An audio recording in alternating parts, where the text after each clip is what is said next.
Le Grand Paris installe des bornes Métropolis Express 150 kW. Les stations Métropolis Express débarquent à Issy-les-Moulineaux, Montrouge, Rueil-Malmaison, Santeny et Vincennes. Afin d'essayer de développer l'électromobilité, la métropole du Grand Paris vient de lancer le premier réseau public de bornes de recharge ultra rapide. Si à terme le but est de développer quelques 5000 points de recharge, dont au moins 250 points seront ultra rapides dans un premier temps, les premières stations sont développées dans 5 communes, ici les Moulineaux, Montrouge, Rueil-Malmaison, Santeny et Vincennes.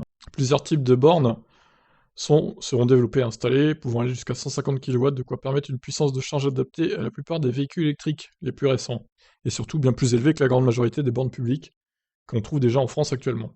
3 catégories de bornes sont prévues: proximité puissance de 7 kW max, citadine puissance de 22 kW max, et express puissance de 150 kW max.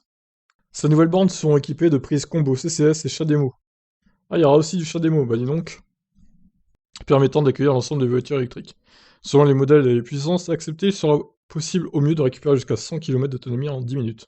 Pour ce qui est des tarifs, elle se ferait au kilowattheure, donc en fonction de la quantité d'énergie qui sera récupérée par le véhicule, mais également avec un prix qui varie en fonction de la puissance de charge. Le kilowattheure est plus cher que sur une borne qui délivre 150 kW que sur une borne qui en délivre 22.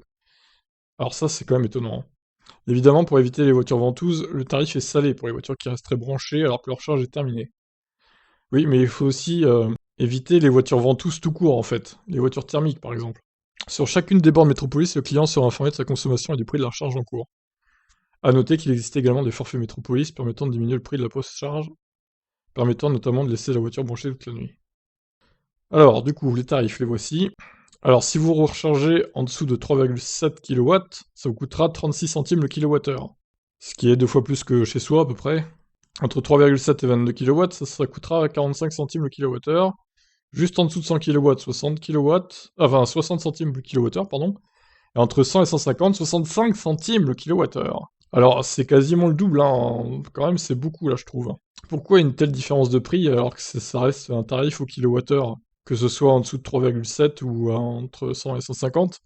Je suis assez étonné. 65 centimes le kilowattheure, c'est hors de prix quand même. C'est plus cher que l'essence en vrai, hein. Donc, encore une fois, l'initiative est bonne, mais les tarifs sont trop salés, quoi. Largement trop. Bon, eh ben, je vous laisse réagir suite à ça. Ciao.